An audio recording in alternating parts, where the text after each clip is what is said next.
Hi, boys and girls. The name of our book for today is Stand Tall, Lou Melon. This is a story about believing in yourself and being proud of yourself exactly as you are. In this book, you're going to see that Lou Melon is a unique person, and some people are kind of mean to her about how she is. We're going to see how Lou Melon handles it when a bully says some mean things to her. Our author is Patty Lavelle, so she wrote the words, and our illustrator is David Cottrell. He drew the pictures. If you want to hear a story, say I do.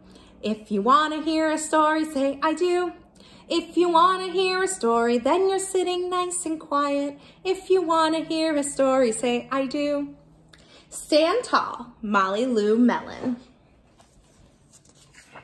Here's a title page. Lou Melon stood just taller than her dog and was the shortest girl in the first grade. She didn't mind. Her grandma had told her, walk as proudly as you can, and the world will look up to you. So she did. Where is Lou Melon in this picture? Look, she's walking on her hands on the banister, and look, the world is looking up at her. Lou Melon had buck teeth that stuck out so far she could stack pennies on them. She didn't mind. Her grandma had told her, smile big and the world will smile right alongside you. So she did. That is a big smile, Lou Melon. Lou Melon had a voice that sounded like a bullfrog being squeezed by a boa constrictor. Look at the bullfrog's face here. How do you think the bullfrog feels about Lou Melon's voice? Ooh. But she didn't mind. Her grandma had told her, sing out clear and strong, and the world will cry tears of joy. So she did. I love how Lou Melon isn't ashamed of anything about herself. She just owns it. Lou Melon was often fumble-fingered. You know what that means to be fumble-fingered? Let's look at the pictures and see if we can figure it out. Here she has a big stack of dishes, and then what happened there? Being fumble-fingered is kind of like being clumsy. It means that maybe you drop things or you slip and fall. You know what though? She didn't mind. Her grandma had told her, believe in yourself and the world will believe in you too. So she did. Does she look fumble-fingered there? Look at her, she is juggling a tea kettle and teacups while riding on a unicycle. Oh my goodness, that takes some skill. Then Lou Melon moved to a new town. She had to say goodbye to her grandma and all her friends. Her house has a sign in front of it that says for sale.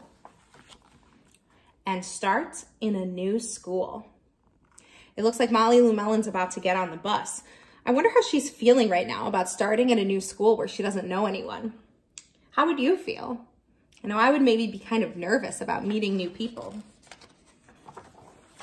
On the first day of school, Ronald Durkin called her Shrimpo in gym class. That is not very nice, Ronald Durkin. What would you do if someone called you Shrimpo? I would hope you would use your words to talk it out. Let's see what Lou Melon does, though. When the game started, Lou Melon caught the football, ran under the legs of Ronald Durkin, and scored a touchdown. All the children thought, wow, she's good. And Ronald Durkin felt very foolish. Did she let it bother her that Ronald Durkin said something mean about her? On the second day of school, Ronald Durkin called her Bucky-Tooth Beaver. Lou Melon took out her pennies, stacked 10 high on her teeth, and smiled big as day. All the children smiled with glee, and Ronald Durkin felt very foolish. So she took the very thing he was laughing at her about and she made it something she was proud of, something that people thought was cool. On the third day of school, Ronald Durkin said, "You sound like a sick duck. Ha ha." Well, Molly Lou Melon sang out a quack so clear and strong that it made Ronald Durkin somersault backwards, hit his head, and have to go to the nurse. All the children cried with joy to be free of Ronald Durkin for the rest of the afternoon, and Ronald Durkin felt very foolish. On the fourth day of school, Ronald Durkin said that she'd made the snowflake all wrong. Is Molly Lou Melon crying when he says this mean stuff to her? No, she doesn't cry. She doesn't pout or throw a tantrum. She just goes on her way and believes in herself. But Molly Lou Melon opened up her paper and revealed the most beautiful snowflake of all. All the children oohed and ahed, even Ronald. I wonder why Ronald is saying all those mean things to her. On the fifth day of school, Ronald Durkin brought Molly Lou Melon a stacking penny for her tooth and smiled at her.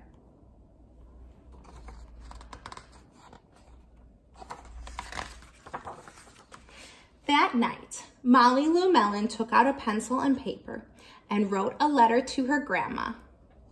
Dear Grandma, I wanted to tell you that everything you told me was exactly right. Love, Molly Lou Melon. And here's Grandma reading that letter right there. The end. I hope you enjoyed our story about Molly Lou Melon, and I hope that we can live out our day-to-day kind of like her and be proud of ourselves and not let, I think Molly Lou Melon, she doesn't let the haters get her down. Have a good rest of your day, and I will see you later.